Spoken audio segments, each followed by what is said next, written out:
दिल्ली में 5 फरवरी को विधानसभा चुनाव की वोटिंग होनी है। चुनाव के मद्देनजर बीजेपी और आम आदमी पार्टी के बीच आरोप प्रत्यारोपों का दौर चल रहा है। इस बीच यूपी के मुख्यमंत्री योगी आदित्यनाथ की भी दिल्ली विधानसभा चुनाव में एंट्री हो गई है। आज सीएम योगी दिल्ली के किराड़ी पहुंचे थे और उन्होंने बीजेपी उम्मीदवार बजरंग शुक्ला के समर्थन में जनसभा को संबोधित किया। इस दौरान सीएम योगी ने केजरीवाल को कई मुद्दों पर घेरा। सीएम योगी ने कहा कि यूपी की पूरी कैबिनेट ने महाकुंभ में हिस्सा लिया और संगम में डुबकी लगाई। क्या दिल्ली की आप सरकार की कैबिनेट यमुना में स्नान कर सकती है? आपने देखा होगा उत्तर प्रदेश सरकार के मेरे सभी मंत्रीगण 54 मंत्री मेरे साथ प्रयागराज के संगम में एक साथ डुबकी लगाए हैं। एक साथ डुबकी लगाए हैं, पुण्य के भागीदार बने हैं। हम सब सौभाग्यशाली हैं कि देश और दुनिया से आने वाले श्रद्धालुओं की सेवा करने का इस महाकुंभ के बहाने हमें अवसर मिला और उत्तर प्रदेश को नजदीक से देखने का अवसर इन सभी पूज्य संतों को, श्रद्धालुओं को प्राप्त हो रहा है। बहनों और भाइयों, अगर एक मुख्यमंत्री के रूप में मैं और मेरे मंत्रीगण प्रयागराज के संगम में स्नान कर सकते हैं तो मैं पूछना चाहता हूं, दिल्ली में आम आदमी पार्टी के अध्यक्ष से अरविंद केजरीवाल जी से मैं पूछना चाहता हूं, क्या यमुना जी में वह भी अपने मंत्रियों के साथ जाकर के स्नान कर सकते हैं क्या?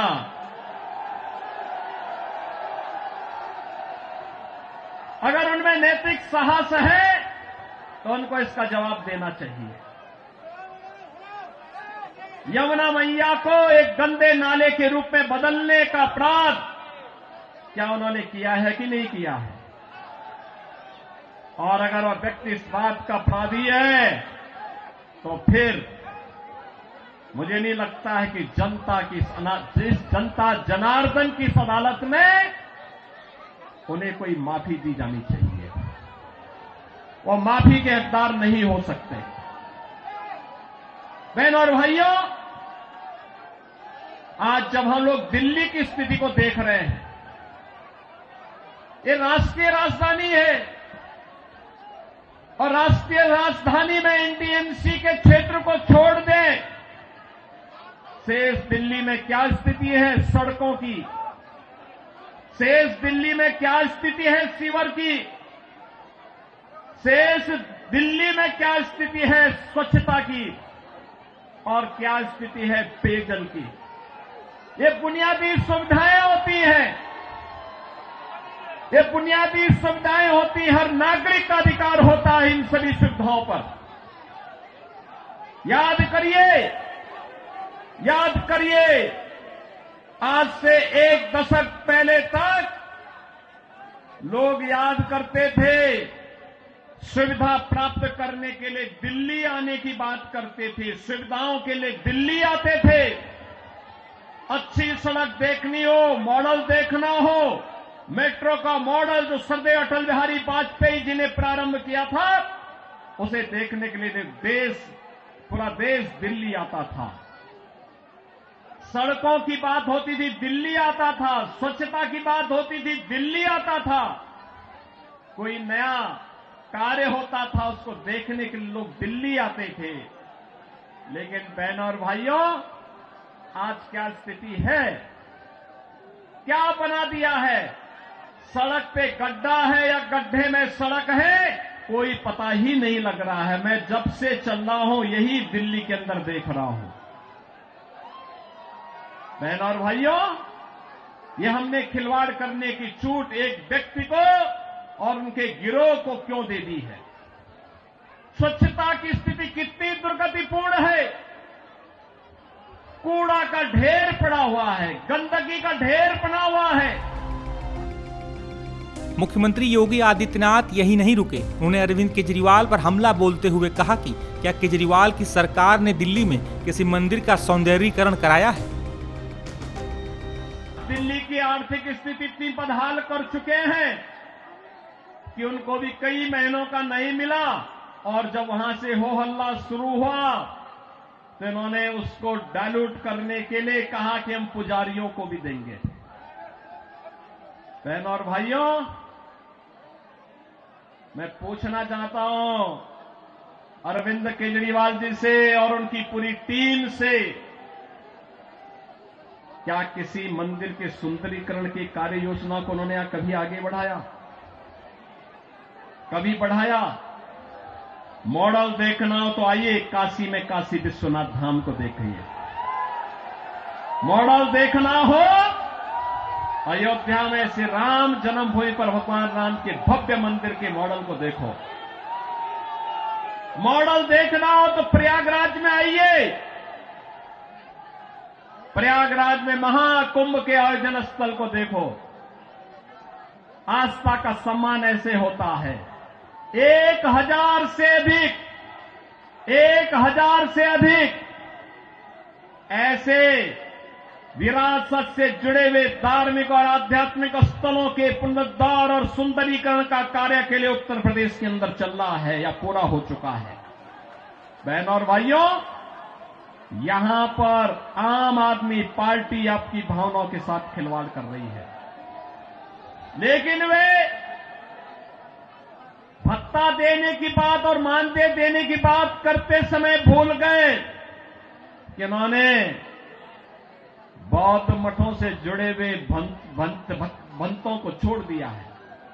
बनते भी पाए इसकी उनको चिंता नहीं। भगवान वाल्मीकि के समय से वाल्मीकि समुदाय से जुड़े हुए तमाम हमारे संत वाल्मीकि मंदिरों में पूजा अर्चना करते हैं, उनको उन्होंने भुला दिया। उनके एजेंडे में कहीं नहीं।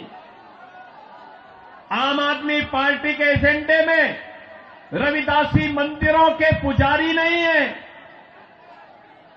यानी आज भी इनकी तुष्टीकरण की जो पॉलिसी चली आ रही है, बांटो और राज करो की पॉलिसी चली आ रही है, वह अभी भी मानदेय और सरकारी पैसे से उस मानदेय या भत्ता देने में भी उसमें ये लोग परहेज नहीं कर पा रहे हैं। और इसीलिए तो मैं आप सबसे कहना चाहूंगा कि बहनों और भाइयों, आज प्रधानमंत्री मोदी जी के नेतृत्व में हम एक नए भारत का दर्शन कर रहे हैं। एक नया भारत अगर हमें काशी में काशी विश्वनाथ का दर्शन कराता है तो उत्तराखंड में केदारपुरी में भगवान केदारेश्वर का भी भव्य मंदिर का पुनरुद्धार का कार्य वहां चल रहा है। मध्य प्रदेश में महाकाल का महालोक है तो उत्तर प्रदेश के विंध्यवासिनी में मां विंध्यवासिनी का धाम भी एक नए कॉरिडोर के रूप में विकसित हुआ है। अयोध्या में 500 वर्षों के बाद फिर से रामलला विराजमान हो गए हैं। और इस अवसर पर मैं आप सबसे अपील करना चाहूंगा, यह समय है, जैसे उत्तर प्रदेश डबल इंजन सरकार का लाभ प्राप्त कर रहा है, एक साथ एक स्वर में सभी सरकारें मिल करके विकास को ध्यान में रख करके, युवाओं के भविष्य को ध्यान में रख करके, अन्नदाता किसानों के भविष्य को ध्यान में रख करके, बहन और बेटियों की सुरक्षा को ध्यान में रख करके, व्यापारियों की सुरक्षा को ध्यान में रख करके अपना कार्य कर रही है। ऐसे ही दिल्ली के अंदर भी भारतीय जनता पार्टी नेतृत्व की डबल इंजन सरकार आनी चाहिए और डबल इंजन सरकार की शुरुआत आपने कर ली है। आपने कर ली है।